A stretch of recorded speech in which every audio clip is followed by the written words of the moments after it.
Don't take it. It's a miracle and a glory, and the greatest thing ever to happen, so they say. And it'll probably become the law soon so that you'll have to take it. They'll have you swallow a little capsule when you're still a baby. Probably at the same time when you're getting your inoculations. A piece of the thing weighs only a few grams and will be plucked out of a little pool that'll probably be installed in every hospital soon. Those couple of grams are more than enough for it to happen. Sure, you'll never get cancer. You'll live until 150. You'll have stronger bones and a more resilient immune system. You'll probably never need glasses or a hearing aid. If you lose something small like a finger, in half a year you'll have it back.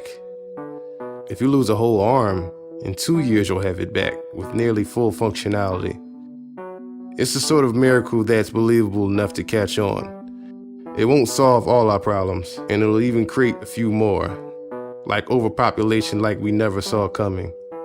But it works, and it's cheap, and it's plentiful, and that's all we need.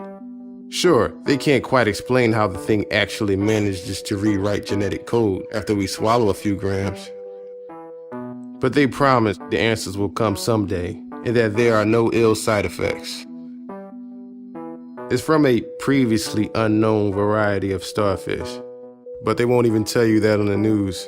I think the story right now is it's something they're growing artificially. These starfish live in the deepest, darkest places in the ocean, and they aren't very big or interesting looking. Honestly, we've probably seen them down there before 1,000 times and just looked them over.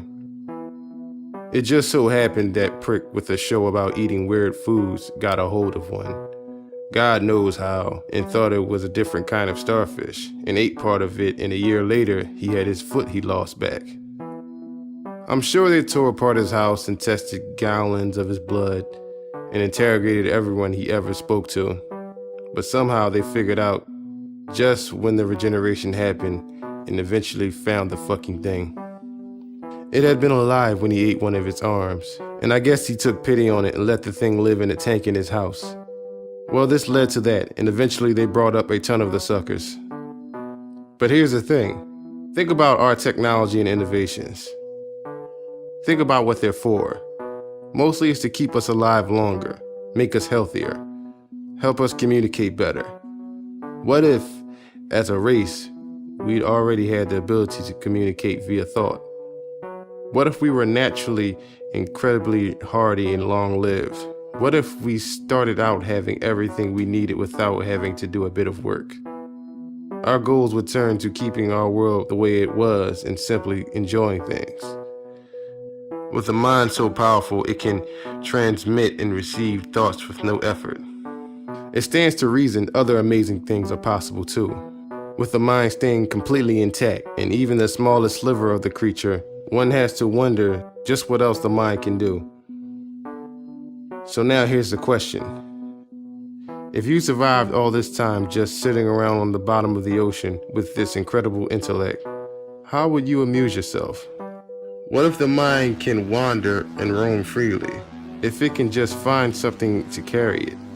What if as a race we made ourselves the bottom of the food chain just to ensure we constantly be taken into new creatures and allowed to see the world through their eyes?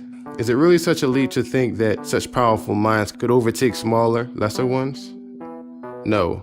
Nor is it unusual to think that if such a race of powerful minds was endangered, they would use this ability to dominate the minds and defend themselves. They patiently wait until their enemies devoured them, then simply displace the minds of those enemies and solve the conflict. I don't think it's crazy at all. And I don't think it's crazy that there's suddenly a lot more war all over the world.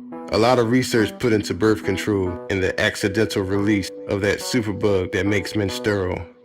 We should be enjoying the world peace, but instead we're killing each other faster than ever before. Maybe they're not even threatened. Maybe we're just a game to them. Maybe we're the 100th race of beings that these things have done this with. All I know is they don't turn you into some zombie from a cheesy old sci-fi flick. They let you think you're still in control.